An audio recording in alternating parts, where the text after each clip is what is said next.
नबी के इश्क में कुंबे का कुंबा नात पढ़े। मेरी दुआ है यही, ऐ मौला बिछा बिछा के मुसल्ला नबी की नात पढ़े, बिछा बिछा के मुसल्ला नबी की नात पढ़े।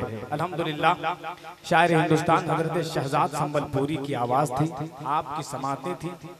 बस एक रंग था, लग ये रहा था कि हम लोग आज गढ़वा में नहीं बल्कि मदीना शरीफ पहुंच गए हैं। सुभान अल्लाह।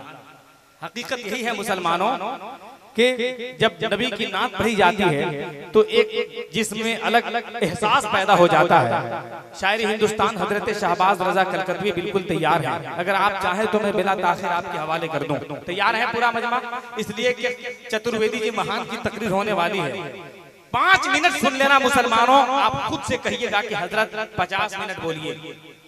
चतुर्वेदी जी महान आ रहे हैं और आएंगे तो आप बिल्कुल जिगर थाम के बैठे। शहबाज रजा कलकतवी, नारा लगाइए बिला ताखिर, हाथों को बुलंद करके मैं ताकि उसको आपके हवाले कर दूं। नारे तकबीर।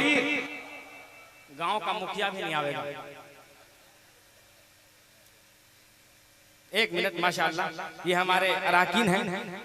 शहबाज रजा कलकतवी के लिए नारा ऐसा होना चाहिए, कलकत्ता से आने वाला शायर गढ़वा में जब इन करे तो एहसास हो जाए कि हम गढ़वा में आए हैं। बदन में जिसका भी होगा शऊर बोलेगा, जिसे भी है पीना शराबे तुहूर बोलेगा। ज़बाने इश्क पे पाबंदियां नहीं लगती, रजा के नाम पर सुन्नी जरूर बोलेगा। उठा ले हाथों को, नारे तकबीर, नारे रिसालत, मसलके आला हजरत, उर्से मुक़द्दस शायर हिंदुस्तान हजरत शहबाज रजा कलकतवी। दिल की तख्ती पर अभी सल्ले आला लिख दीजिए, मरहबा या मुस्तफा लिख दीजिए। तला अल बद्रो अलैना, एक मिसरा है फकत, शेर कहिए या इसी का तर्जमा लिख दीजिए।